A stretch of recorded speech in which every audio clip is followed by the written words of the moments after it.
ಹೌದಾ, ನಾನು ಮೆಂಬರ್ ಆಗಿದ್ದೇನೆ. ನೀನು ಮೆಂಬರ್ ಆಗಿ. ಹೌದು. ನಾನು ಜಿಲ್ಲಾ ಪಂಚಾಯತ್ ಪರಿಷತ್ ಮೆಂಬರ್. ನಾನು ಆಗ 8 ಅಸೆಂಬ್ಲಿ ಕ್ಷೇತ್ರ ಇತ್ತು. ಇಡೀ ಜಿಲ್ಲೆ ಇತ್ತು. ನಾವೆಲ್ಲ ಬೆಂಗಳೂರು ಜಿಲ್ಲೆಯವರು. ಕನಕಪುರ ತಾಲೂಕು, ರಾಮನಗರ, ಚನ್ನಪಟ್ಟಣ, ಮಾಗಡಿ, ನಮ್ದೆಲ್ಲ ಕಂಪ್ಲೀಟ್ ಹೊಸಕೋಟೆ, ಅವೆಲ್ಲ ಮೆಂಬರು. ಸೊ ಅದೇನಾಯ್ತು, ಬೆಂಗಳೂರು ಗ್ರಾಮಾಂತರ ಆಯ್ತು. ಇನ್ನೊಂದ್ ಕಡೆ ಏನಾಯ್ತು, ಬೆಂಗಳೂರು ನಗರ ಜಿಲ್ಲೆ ಆಯ್ತು. ಇನ್ನೊಂದ್ ಕಡೆ ಏನಾಯ್ತು, ರಾಮನಗರ ಜಿಲ್ಲೆ ಆಯ್ತು. ಯಾಕೆ ಬೆಂಗಳೂರಿನ ಭಾಗ ಮಾಡೋ ಪರಿಸ್ಥಿತಿ ಇತ್ತು? ಇಡ್ಬೋದಾಯ್ತಲ್ಲ. 73rd 74th ಅಮೆಂಡ್ಮೆಂಟ್ ಹಾಗೂ ಬಂತು. ನಾವೆಲ್ಲ ಜಿಲ್ಲಾ ಪಂಚಾಯತಿ ಮೆಂಬರ್ಸ್ ಇದ್ದೋ. ಇಡೀ ಬೆಂಗಳೂರು ಜಿಲ್ಲೆನೆ ಒಂದ್ ಜಿಲ್ಲಾ ಪಂಚಾಯತಿ ನಡೆಸಬಹುದಾಯ್ತಲ್ಲ. Why we divided into 4?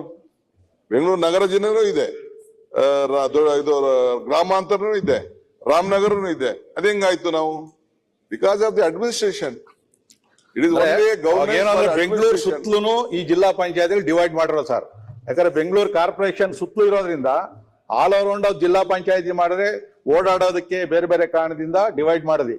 ನಿಮ್ ಕಾಲದಲ್ಲಿ 95ನೇ ಇಸ್ವಿನಲ್ಲಿ ಜಿಲ್ಲಾ ಪರಿಷತ್ ಏನಿತ್ತು ಸಮೃದ್ಧವಾಗಿತ್ತು. ಸ್ಟಾಂಪ್ ಡ್ಯೂಟಿ ಎಲ್ಲ ನಿಮ್ಗೆ ಕೊಡ್ತಾ ಇದ್ರು. ಇವತ್ತು ಜಿಲ್ಲಾ ಪಂಚಾಯತಿ ಮೆಂಬರ್ 5 ಲಕ್ಷ ರೂಪಾಯಿ ಬರಲ್ಲ, ವರ್ಷಕ್ಕೂ 5 ಲಕ್ಷ ರೂಪಾಯಿ ಬರೋದಿಲ್ಲ. ಇನ್ನೊಂದು ಸಮಸ್ಯೆ ಏನಾಗ್ಬೋದು ಅಧ್ಯಕ್ಷರೇ, ಈಗ ಗ್ರೇಟರ್ ಬೆಂಗಳೂರು ಮಾಡ್ತಾರೆ, ಅದು ಆ ಗ್ರೇಟರ್ ಬೆಂಗಳೂರು ಕಮಿಟಿಗೆ ಬಿಟ್ಟವ್ರೆ. ಯಾವ್ದನ್ನ ಸೇರಿಸ್ಬೇಕು, ಯಾವ್ದನ್ನ ಸೇರಿಸಬಾರದು ಅಂತಕ್ಕಂಥದ್ದು ಅವರ ವಿವೇಚನೆಗೆ ಬಿಟ್ಟವ್ರೆ ಅದರಲ್ಲಿ.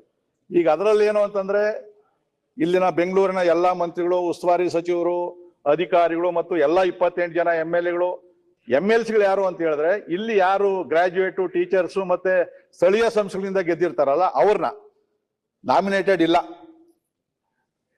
ನಾಮಿನೇಟೆಡ್ ಬರೋದಿಲ್ಲ ಇದ್ರಲ್ಲಿ. ಅವಲೇ ಡಾಕ್ಟರ್ ಹೇಳಿದ್ರು, ಅದು ಕ್ಲಾರಿಫಿಕೇಶನ್.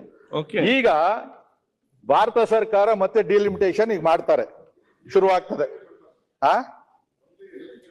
ಹೌದಣ್ಣ, ಹೌದು.